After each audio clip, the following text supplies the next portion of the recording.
Hi, I'm Jess, and welcome to my channel. I've decided to give a reading vlog another shot. It's been about a week since I last tried, and I've been in the mood to read a bit more, which I think means my reading slump is over. Also, a hold came available from the library that I've been waiting a couple months for, and I didn't want to wait any longer to read it. The book is Silver and Lead by Seanan McGuire. It's book 19 in the October Day series. This video will contain spoilers for the book, and will definitely contain spoilers for the series as a whole. It's just inevitable. I've already started the book. I'm on chapter 5, and I'm excited to keep reading. But so far, there's been a lot of recaps of what happened in previous book, and it's a little annoying. I think I've gotten past that now. I think we're all caught up, and I get it. It's common in series to remind the reader of what happened in previous books. It just seems that it's happening more often than in earlier books in this series. Although, maybe I'm remembering it wrong, but it's also possible that because it's been 2 years since the last book was released, as opposed to the typical 1 year, that maybe Seanan McGuire felt the need to include more recap. But it seems like the action and the story itself is really about to take off, so one thing I wasn't expecting was for October to be pregnant during this book. I thought that, I know she found out she was pregnant in book 16, at the very end of book 16, and then book 17 and 18, she was pregnant but just didn't remember it. But it was early in pregnancy, so she wasn't showing. But I just expected this book to take place a bit further in the future, after she'd given birth, and not when she's 2 weeks away from her due date. So we'll see where that leads. I assume there's going to be a traumatic birth scene, but who knows? Okay, so I was just reading, and I had a realization. A bit of context. So far, what's happened is October has been informed by Arden that while they were under Titania's spell, see the previous 2 books in the series, Sleep No More and An Innocent Sleep. Might have gotten the order of those two confused. It doesn't matter because they take place concurrently. Anyway, the kingdom was under a spell, and while it was under for 4 months, and while it was under a spell, someone looted the royal nose coffers and stole a bunch of important artifacts. And Toby, as hero of the realm, is tasked with getting them back, despite being extremely pregnant. But what I realized is the stolen hope chest had better not be used to turn Toby either fully human or fully fae, because if that happens, I will be pissed. I don't think she'd become fully human. That would end the series, and the next book's already been announced. But if they make her fully fae, better not. Okay, new thought. October's just been abducted, so now I think they're not going to use the hope chest on her. They're going to use it on her baby. Because this was brought up in chapter 1. October's mother was the firstborn, and that October and her sister are technically the first of their descendant line. And what will happen to that descendant, what their descendant line will become, will be decided by what October's child becomes. So I think the plot is to get October's child, use the hope chest on them to make them fully, let me check the pronunciation. The plan is to remove the Kaithshi from their blood to make them fully Doshashi, and raise the child to be whatever they want them to become. One thing that's bothers me about the October Days series, and Seanan McGuire does this in other books too, but October has always been able to like pick out that Quentin was from was Canadian and from somewhere near Toronto because of his accent. And how is Toby able to do that? She's lived in like the San Francisco Bay Area her entire life. How is she good enough with accents to be able to pick out a Toronto accent? Toronto does not have a super distinct accent. Like, I'm from Ontario, and I couldn't tell you if someone was from Toronto based off their accent. Okay, so I finished Silver and Lead, and I was wrong about the villains wanting to steal October's baby. Sort of. The whole point was stealing her baby, but it was to actually turn the baby human, and it was October's grandmother, Janet Carter, who wanted to steal October's baby because she feels that Fairy owes her a baby, and she's taking out all the resentment she holds towards Fairy out on October. I was right about there being a traumatic birth scene. October does need to get an emergency C-section performed because she's dying of iron poisoning. If this is a book you're interested in reading and you do have trauma surrounding birth, just a warning, I didn't find it particularly traumatic. Definitely not the most traumatic thing in the book, but I don't have any trauma around birth. Like, obviously everything works out in the end, and October does have magical healing powers. So what I found way more kind of disturbing was an earlier scene when October was the first time October was captured, and the way she escapes, it was so gruesome. The way it was described, like her dislocating and breaking bones. Like, ugh. I don't care that October has these supernatural healing powers. It's still gross reading about her breaking her bones, even though they heal in like a minute. On the whole, the book is just, I don't really feel strongly about the book. It was fine. So I've had this ongoing issue with books published by Tor, where I keep finding mistakes in them. And yeah, I found multiple typos in this book, and it really pulls you out of the reading experience. The first one I noticed was it said any instead of and. Okay, that's one letter difference. I could have just brushed past that. And then the next typo, I resemble that remark. Like, resemble's not the right word. It's supposed to say resent. Like, that's a big difference. Those are completely different words, and it really pulls you out of the reading experience because you have to stop and think, wait, that doesn't make sense. What word is supposed to be here? Oh, it's resent. Okay, now I can continue reading. And then because there was those earlier mistakes, there's another part later where Janet is kind of ranting, and she's talking about, kind of paraphrasing things her father said to her. And so she refers to herself using the nicknames Jenny and Jan, which, okay, those are both potential nicknames for Janet. But if her father used the nickname Jenny with her, you'd expect if he was using a second nickname, it would be Jen and not Jan. So now I'm questioning, was Jan a typo? Was it supposed to say Jen? Or were her nicknames Jenny and Jan? Because either of those options is plausible. I don't want to be thinking about it. It's frustrating. I shouldn't have to be thinking about this. This isn't the point at all of the book.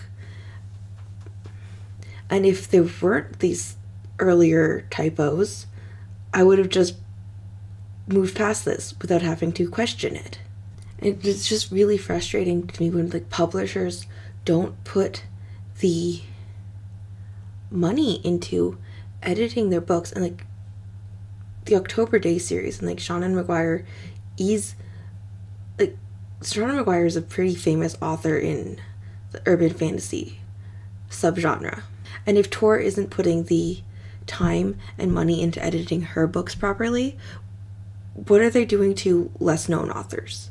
Silver and Lead is book 19 in the series. Anyone who's read 19 books in a series is pretty committed to continuing on with the series.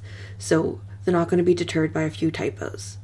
Like, I'm going to continue reading on the series, even though I have other issues with the editing, and even though it's not a series that I love, I like it, I don't love it, it's still good enough for me to continue.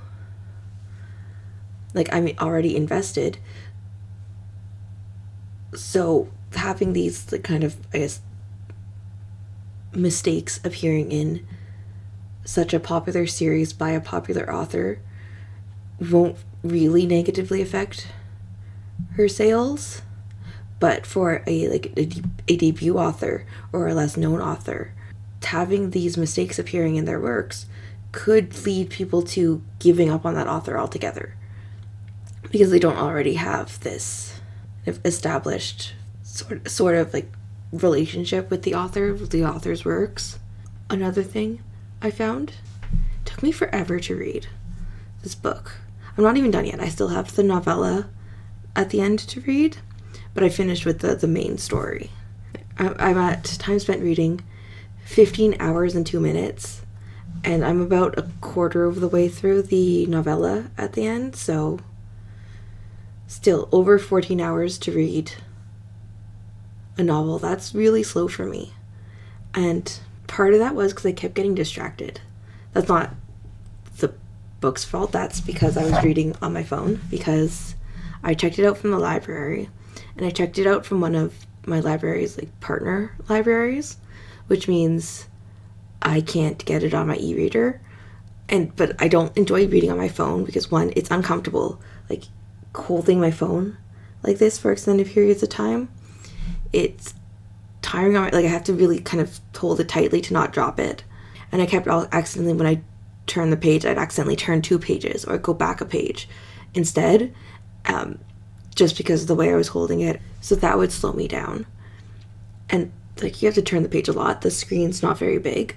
And speaking of the screen not being very big, I think because it took up such a small amount of my field of vision, that made it easier for me to get distracted. But also, like, when I did get distracted, it was so easy for me to just swipe to a different app and like get distracted on my phone, as opposed to when I'm reading on my e-reader, which is like not that much bigger than my phone. But because I don't have any other apps on my e-reader, I actually have to make like a conscious effort to be like, if I have this thought like, oh, what if I go check my email? I have to like put the e-reader down, pick up my phone, go to my email app and check it. Or like anything, like any other app. Like, it's not just already in my hand. That's kind of on me for reading on my phone. Well, as I said, I still have the novella to read, so I will check in when I am done with that. Okay, so final update. I finished reading Seas and Shores, the novella that's included at the end of Silver and Lead, and I have some thoughts. Okay, first, the narrator of Seas and Shores is Simon, and I immediately found his narration off-putting. His tone was just so formal and dated that I was not enjoying reading it.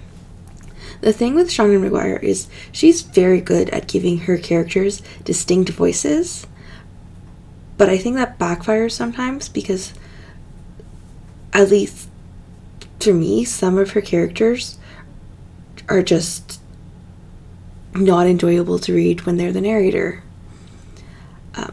I've mostly encountered this with the Encrypted series with Alice and Verity. The books where Alice and Verity are the narrators are my least favorites of the series. And in that case, Alice and Verity are supposed to be very similar to each other, and yeah, that checks out. So in terms of the October Day series, like the main series has Toby as the narrator, so that's fine. It's just the novellas that have one of the side characters as the narrator. And I've never encountered a side character whose narration I haven't enjoyed before. Luckily, it was just initially that I found it off-putting. Once I got used to Simon's narration, I was fine with it. My second point. I spent most of the story trying to figure out how it fits in with the main storyline. Because the start of this novella has a date, February 1st, 2016. And Silver and Lead also has a date at the start of chapter 1, February 21st, 2016. So that means Seas and Shores was taking place about 3 weeks before Silver and Lead. But I just couldn't figure out how this fit in with the events of Silver and Lead, based on like things that were revealed in Silver and Lead of what has happened between the last 2 books and Silver and Lead. Seas and Shores just didn't fit. It was about Diana giving birth, but in Silver and Lead, when Simon sees Toby, he reveals to her that Diana is pregnant, would have conceived around the same time as Toby, so their due dates around the same time. So in about a month from the Silver and Lead. And early on in Silver and Lead, we also find out that Simon hasn't been to shore, like hasn't left the undersea since the events in the previous book. But Seas and Shores starts with him on land. And that just didn't make sense. It wasn't until at least 3/4 of the way through the story that Simon says something about trying to contact Toby, but she wasn't available. He couldn't contact her. That she's off doing some errand for Arden.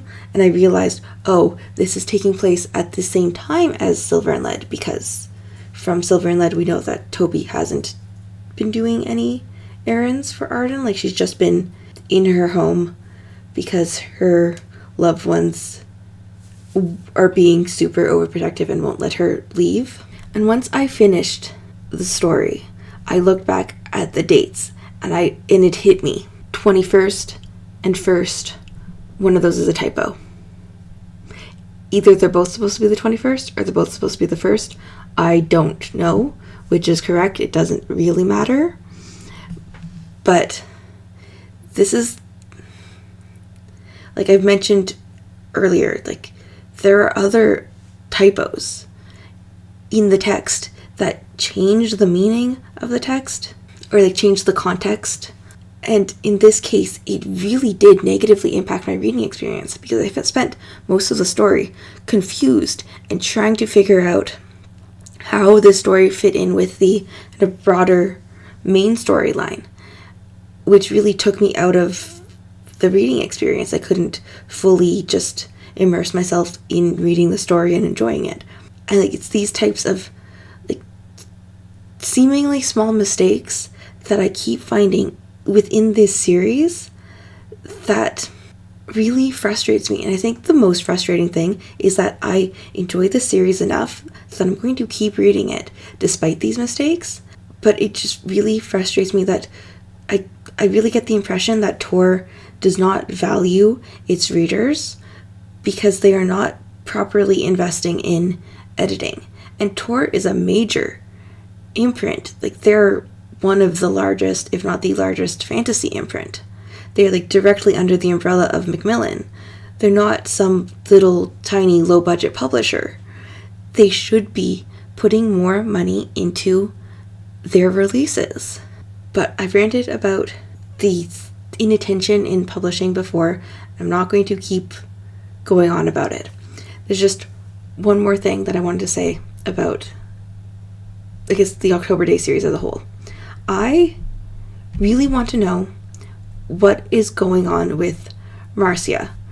I hope that we find out what her story is soon. I have my suspicions that I'm not going to share in case I'm wrong, but it's been hinted at for several books now that there's something more going on with her. And I'd really like to know what it is. a little concerned that once we find out, that'll kind of wrap up the whole series and we won't get any more books. But then again, I don't know if that's necessarily a bad thing because I'm so frustrated with all the mistakes that are popping up in the series that maybe it ending and me being able to move on from it wouldn't be such a bad thing. If you like the video, hit the like button. If you've read Silver and Lead, let me know what you thought of it in the comment section. Did you also notice the same mistakes I did? Did they bother you the same way they bothered me? I hope you enjoyed this more casual, unscripted style of video. Thanks for watching, and have a good rest of your day.